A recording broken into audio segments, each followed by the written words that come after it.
कराची सिंध में 11,168 पुलिस एहलकारनि जी नई भर्ती जो अमल शुरू थी वियो आहे। ग्रेड 7 जे असामी लाइ 18 खां 28 सालनि जी उमिरि जी मर्द ऐं औरत उम्मीदवारनि 23 अप्रैल 2024 ताईं ऑनलाइन दरख़्वास्तूं जमा कराए सघनि था, जंहिं जे लाइ सिंध पुलिस जे assistant inspector general establishment notification जारी करे छॾियो।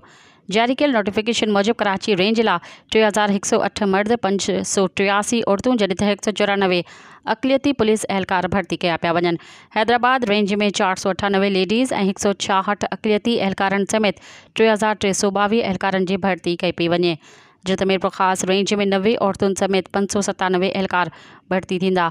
सखर रेंज में 96 औरतुनि समेत 638, लाड़कानी रेंज में 318 औरतुनि समेत 2,114 पुलिस एहलकारनि खे भर्ती करण जो हुकुम ॾिनो वियो आहे। पधराईअ मूजिबि IBA सखर जे तहत टेस्ट पास कंदड़ उम्मीदवारनि ऐं फिज़िकल टेस्ट जहिड़े ॿिए मरहले में शामिल कया वेंदा। मज़ीद ख़बरनि ऐं तफ़सीलात लाइ विज़िट कयो असांजी वेबसाइट www.awamiNewsHD.com ऐं ॾिसंदा रहो अवामी न्यूज़ HD।